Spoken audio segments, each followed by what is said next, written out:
financial audit. Do a roll call for financial audit. Yeah. Ms. Bergen? Here. Mr. Butler? Absent. Mr. Fisher? Here. Mr. Earth? Here. Mr. Friedenoff is here. Motion to excuse So moved. Mr. Butler. All in favor? Need a second. Was there a I second? support the motion. Oh, you, oh, sorry, I was giving you a second. Okay. Okay.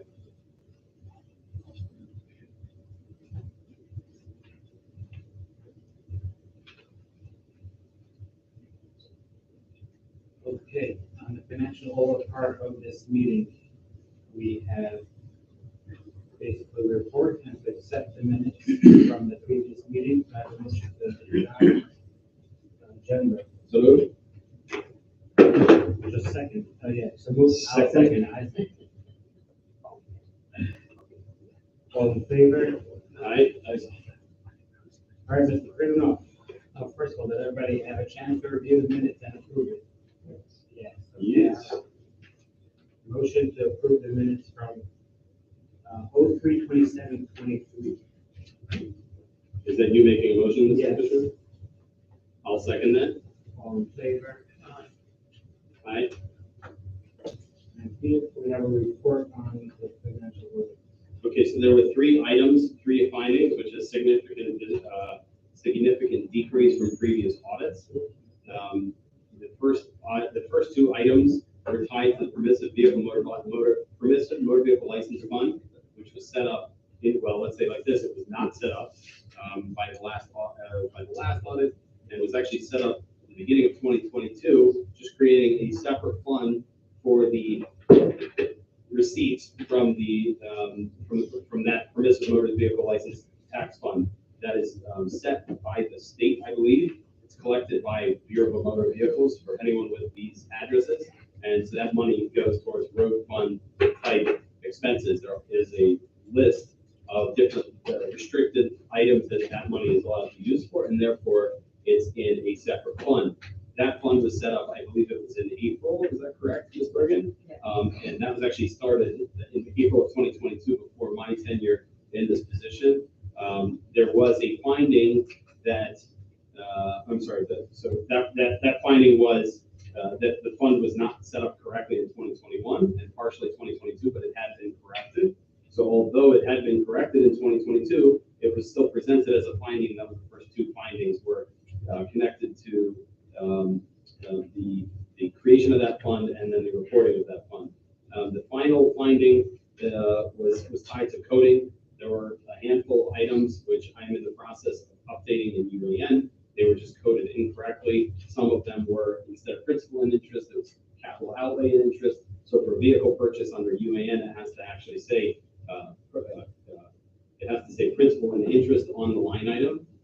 When they were created, again, it was created incorrectly. It could be that when the capital outlay was created, it was when they were buying vehicles in cash, and when it switched to loans, they just added the interest line item. I'm not exactly sure what happened there, but that is all in the process of being updated and corrected. And similarly with permissive motor vehicle license fund, there was another, in smaller items, again, it was money that came from the county and money again that came from the state that said motor vehicle, and the way that it was originally set up, it was set up to take both money from the county and from the state. But then the auditor pointed out that actually it was only appropriate to put state money in there. Again, this is getting into the weeds. I don't want to bore you, but essentially the audit found that there were no major issues with any of our accounting, which is a fantastic find. And that the only issues were a few coding issues on one-time events like ARPA money, like OPWC funding, and like vehicle loans, et cetera.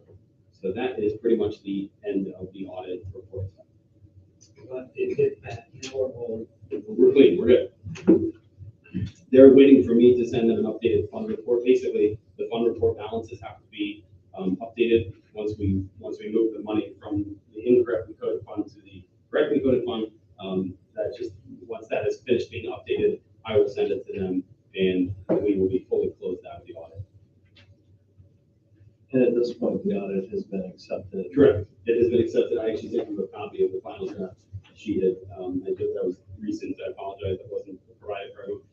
Mr. Fisher and I believe the mayor, Mr. Mr. Hurst, myself all saw copies of the draft report, which we signed and submitted to the state. But that can all be found on the state auditor website. I had asked Perry and Associates to send us a copy of that final draft that was sent, and that was what was forwarded to Mr. Hurst only a couple hours ago. So my apologies, that was not presented to everybody ahead of time.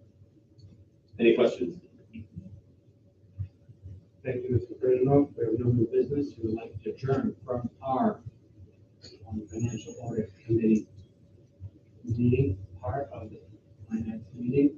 And I will dismiss all the members of Financial Audit Committee.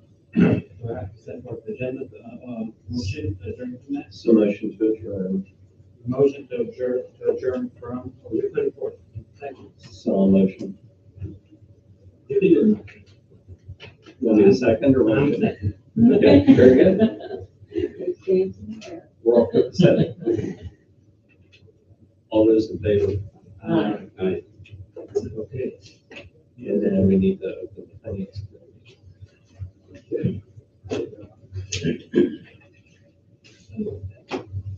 Okay, now to the finance committee. We please have a roll call. Ms. Cheney. Here. Mr. Fisher. Here. Mr. Knipp. Here. Mr. Marks. And absent. Absent. Ms. Snyder. Here. Motion to excuse Mr. Marks. Second. He let us know ahead of time that he's on vacation. Did he send you a picture too? He said he was going to send me the other meeting. I'm waiting.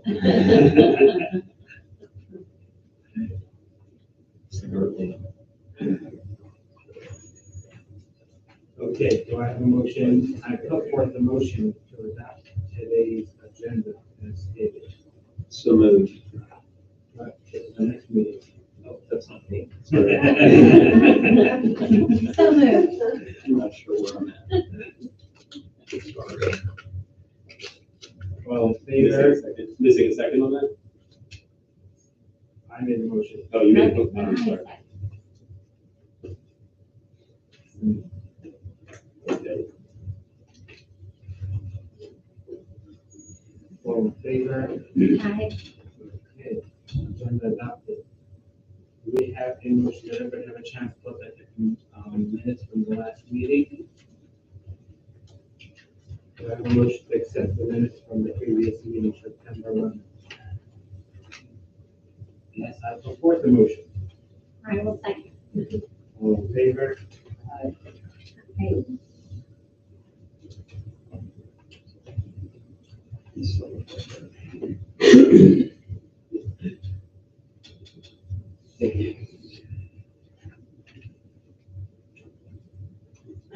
Okay, financial packet review, September 2023. Okay. For the month of September fiscal year 23, the village had a combined bank balance of $2,932,000, $932,588.34. Of this amount, $478,398.21 can be found in the village's primary checking account. Again, for those keeping score, that is significantly lower than in previous months, but again, that's because of my next statement, which is $818,394.56 can be found in the village's high interest savings account. The remaining balance resides in other village dedicated funds. The village generated $62,104.24 in general fund income tax receipts. Reader collections were slightly lower than in September of the previous year. However, for the year, the village has collected $778,729.70 in general fund income tax receipts. This is just over 8% higher than where we were September of fiscal year 22. So we are 8% ahead of where we were in the previous year on income tax receipts. The village has received the second I'm happy to report, the village has received the second biannual disbursement of real estate taxes from Hamilton County. And the amount, again, this is including both property taxes and state allocation rollback monies of $738,845.54. I'm sorry, that's incorrect. That was $738,845.54 with all funds included. That's general fund, police levy, fire levy, road levy. The homestead rollback is expected in October. As of now, I actually have received. The second half, that homestead is typically 2 weeks later. The village received $302,572.88 in general fund receipts. That's year to date. The number is 150. Excuse me, that is the month of September.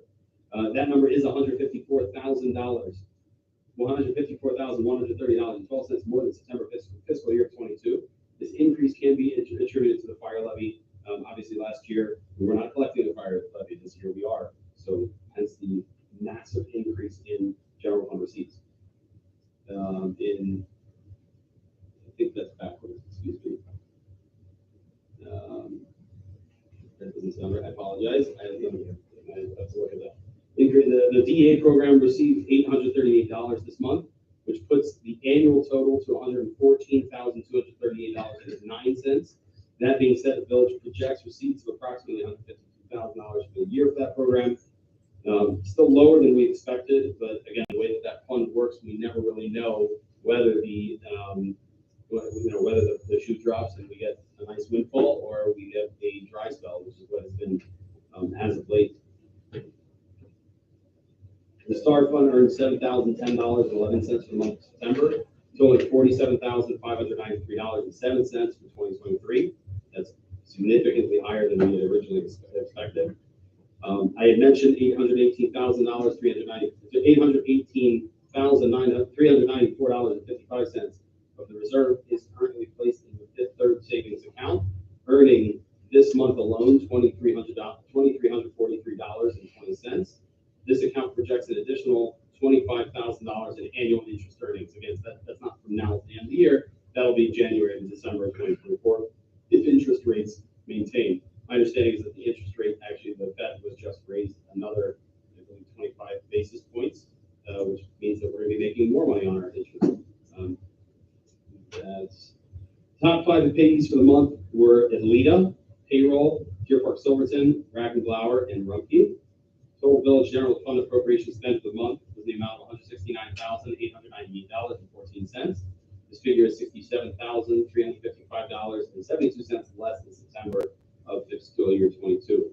Again, it just kind of depends on what's going on in the village, what different projects we have going on this year. This year, September was significantly lower. The village had 16 outstanding payments that total $26,632.88. The village administration will continue to monitor appropriation spend and make any adjustments deemed necessary. Any questions?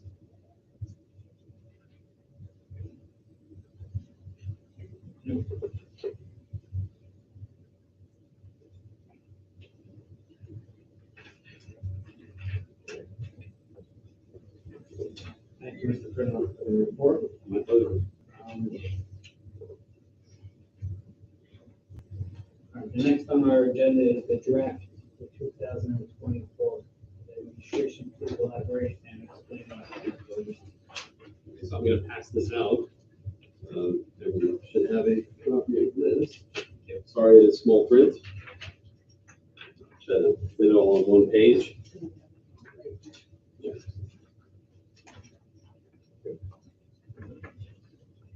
I have to check one number.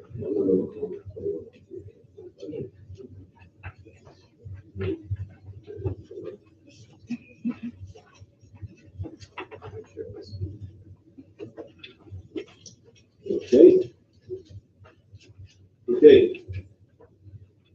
So it had been requested at this point, I think several times, to have an appropriations draft for 2024. You will notice there's a bunch of numbers on the slide. Again, these are numbers for reference. That fifth column was the change. Anything bolded, I felt was significant to talk about. Anything which is negative, obviously, is negative. You'll notice at the end of 2022, so on the first page, at the very bottom of your page, there's a number $911,749.56. So that is the actual reserve at the end of 2022. So we saw about a $16,000 increase in our reserve from year over year, 21 to 22. Now, obviously, when you look through this document, you'll see that our income since 2021 has, generally speaking, been consistent. 2022 saw a massive windfall in intergovernmental intergovernmental receipts, excuse me. That, of course, can be attributed to the parting agreement with Little Miami. So you'll notice the number in 2022 is about $700,000 larger than what we're seeing in 21 and 23. Similarly, in 2024, we are accounting for a $400,000 grant, which will go to the general fund, coming from Hamilton County for the development of strategic properties. That tells us that our actual budget, our true revenue, is somewhere in the realm of about $2.2 million. $2.2 million in.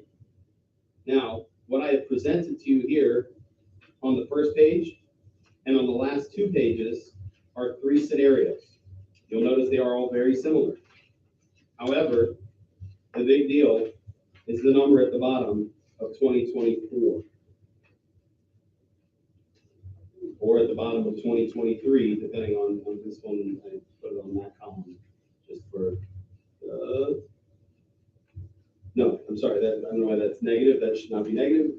That 793 is correct, the way that it is. So at the bottom of 2024.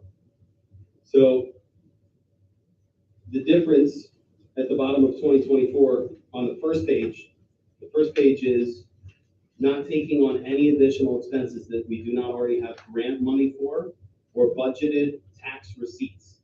So that's all of the things that we're used to receiving: income tax, property tax, money from Rumpke for collections, and the other miscellaneous items here, which again I can go through, but are actually a smaller percentage of our tax receipt budget.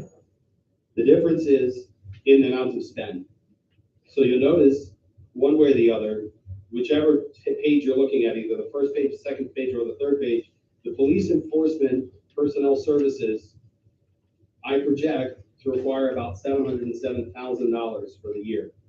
That is a $44,000 increase. The reason that's increased is because salaries have gone up. It's a competitive environment, and we didn't want to lose police officers. We want to keep our police department where it is here in Gulf Manor, and we want to support our police. However, that comes at a cost. Similarly, the enforcement other line, police enforcement other line, right under that, goes up about $20,000. That includes pensions. That includes all of the things connected with salary increase. In fact, their budget for operations went down significantly. It was about a 30% decrease year over year. But again, the increase can be attributed to an increase in salaries, because that's just what police salaries go for nowadays. We're still not even in the 50th percentile in the city when it comes to police salaries. So something to keep in mind. Furthermore, if you look down, again, this is the line item where you want to compare at the mayor and administrative offices personnel. On the first page, that number is $172,928.08. So that's, again, on the first page under general government. After you get to expenditures, general government, line item is mayor and administrative offices personnel. That's $172,000 with zero additional expenses. So we have capital outlay at $343,000. That includes spending up pretty much every dime we have in the grant that we're receiving. That puts us at a budget deficit of $100,000. That is maintaining current services. We will be short $100,000. Now, if we do every project, which includes the parking lot, which needs major repairs and maintenance, this is not anything exciting. This is fixing drains so that we don't destroy our building. That was quoted to us, I think Mr. Earth mentioned about $260,000. $260,000. That is not accounted for in our first budget. That is accounted for in our second budget here, as well as the purchase of a couple of pieces of real estate. That increase between there was a couple other capital projects. Basically, this is the wish list. Everyone gets what they want.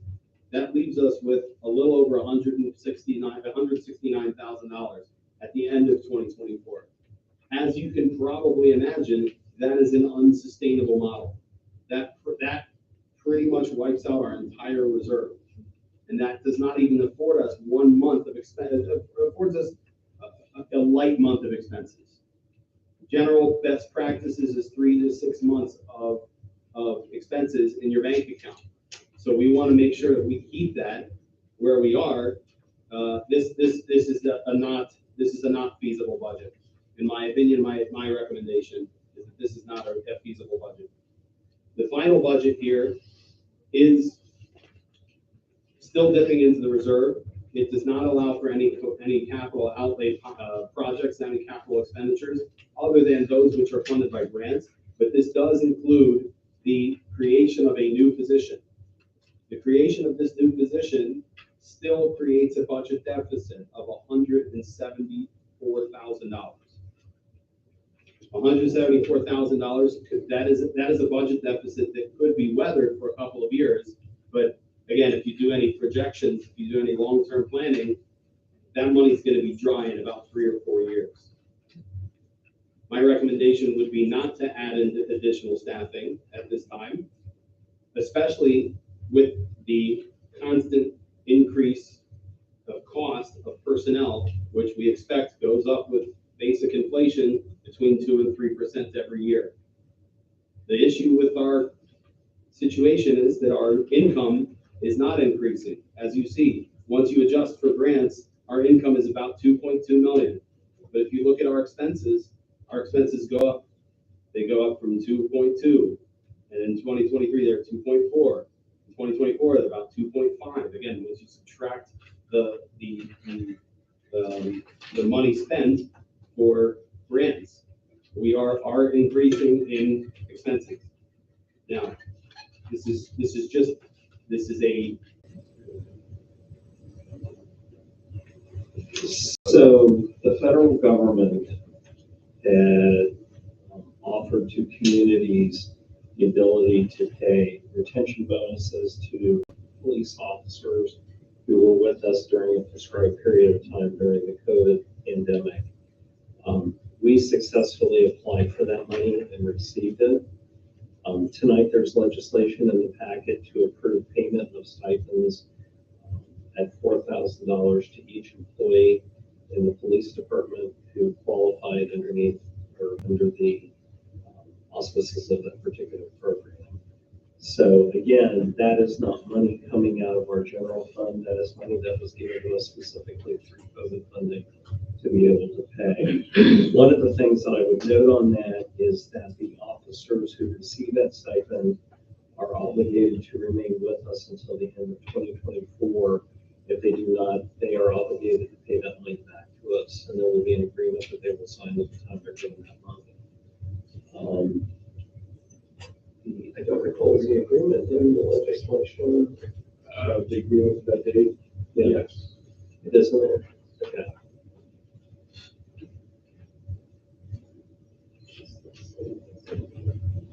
So it's you have to point these things out, it's the OMA FRIG program. That is, that's that particular situation. Are there any questions on that? Eric, did you have anything? That was it. Just that we've received that money, and this legislation will allow us to disperse the funds to all of our eligible police staff, which I believe is 9 out of the 11. Just the 2 new ones that started with us last year in October and November. They're too late, but everyone else was with us since before June 2022. Ron, let me clarify something. In the past, the document itself, the agreement itself was in the legislation. That was your question? Yes. No. It's referenced in the legislation and stated in the legislation. So we have a draft that came last week about. I sent that to you. Yeah. Yes. Does the legal counsel need to take a look at that? Probably a good idea. I can forward it to you. Yes, Mr. Manor. Yeah, I just wanted to convey along that, so I was wondering if our clerk, who also was putting in the hours during COVID, would be covered by this. My understanding is that if she's not, like, that's because who's eligible is set by the state. I just wanted to make that clear, that was the answer that I received about that. It's set by the state. So that's just our officers. Which sucks, and it's great for our officers. All right, the next thing we have on our agenda is the purchase of a vehicle for the PD, the police department, and not the purchase. Who wants to, Eric, you want to speak about that?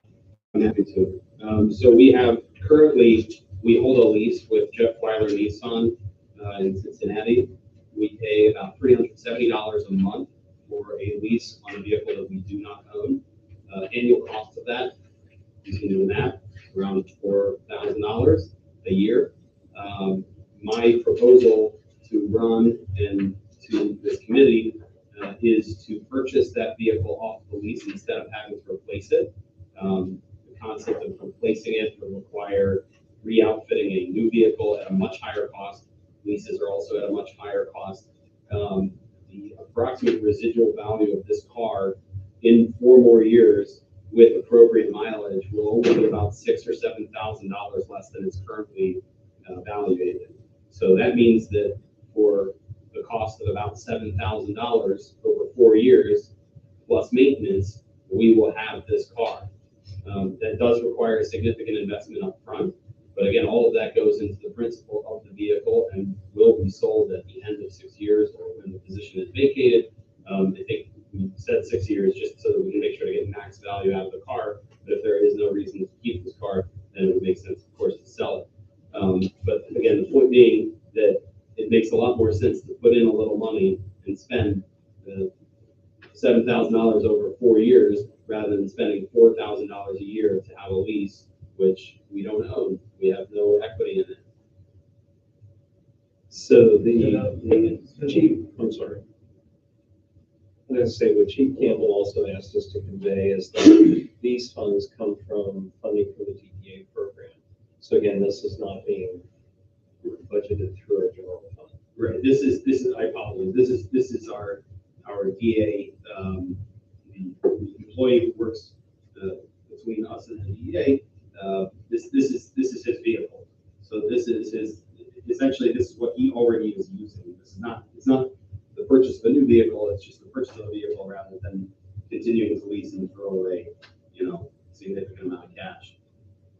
The new lease will be monthly, how much? The new monthly, it's not the monthly payments on a loan. Monthly payments will be about $510. $510, and that instead of leasing for how much? 300. Well, okay. So lease options, I think we saw were. Catherine, do you remember what the numbers were approximately? They were equivalent to what the payment of the purchase of the vehicle would be. Right. Interest rates have gone up, yeah, it was actually. 498, something like that. Right. Well, I think we looked at a couple different ones, but it was in the 500 range. But the point was that we're going to pay the same amount, but then we'd also have to re-upfit the vehicle. And outfitting the vehicle, I think, was around $8,000. So that's the down payment. We're putting a down payment on the car instead of upfitting a new vehicle, and we're spending $7,000 over 4 years, rather than We own the vehicle. Correct. Rather than 60 without. Throwing it out without having the vehicle. One more time. A lease with throwing out the cash without having the Correct. vehicle up in. Here we're having the vehicle to sell it in. To me, this makes a lot of sense. To go ahead and put $10,000 down, and $500 payment monthly to own the car and not have to, upfit the car, and then we have the car to sell when we go to a new car, we can sell that off and see what we're going to go. A new car, or if we get retired and get money back. Now, to say that it's just a DA fund and therefore has nothing to do with our budget is a little misleading in my eyes, because if the DA budget gets used up on whatever it's used up, gets used up, right? Then whatever it could sponsor, we're going to have to take out of our budget.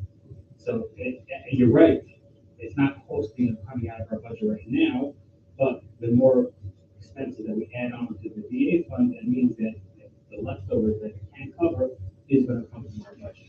Correct. Just to be clear. So if I may just go back to appropriations discussion that we had before. There's one page which is sideways. You'll notice DEA fund, that's Federal Law Enforcement Trust, that's 2081. Again, that's the sideways paper, about fifth or sixth line down. You'll notice that we're assuming we're gonna start the year with about $25,000. I've only budgeted for receipt $137,000. That puts us at 162 for total available expenditures. 137 is historically a very, very conservative estimate. Last year, we received over 200,000. This year, we've already received about 137,000. So again, I would think it was 134,000, I believe is what the finance report said. So I don't think that this is an unrealistic number.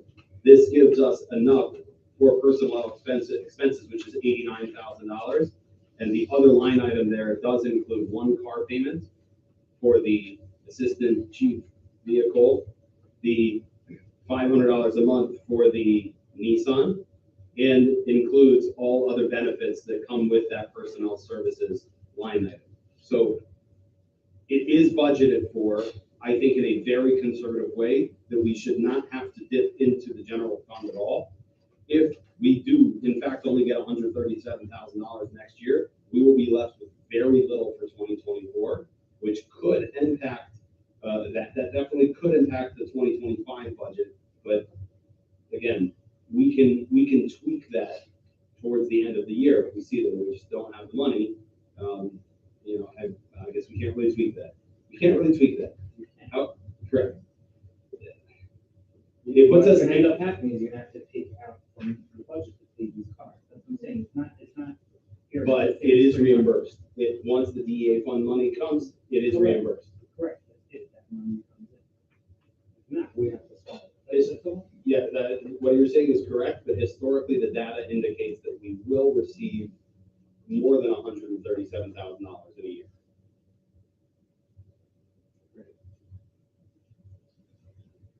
Okay, so do we have to put forth a motion to allow this purchase to happen, or I think just that's- We got a recommend, decision tonight. Right, I think that's in main council. recommendation to council? So you're asking if finance should make a recommendation to council Do we to, have to, or do we just? no?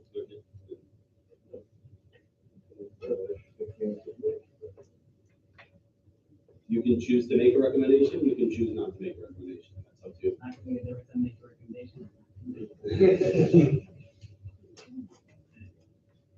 Okay, have to forth a motion to adjourn. Financial meeting. So we're announcing the next meeting is Oh, on announced. November 13th. We announced it already, November 13th. Do I have a second? Motion to adjourn. First, I'm going to thank people for adjourn. All in favor?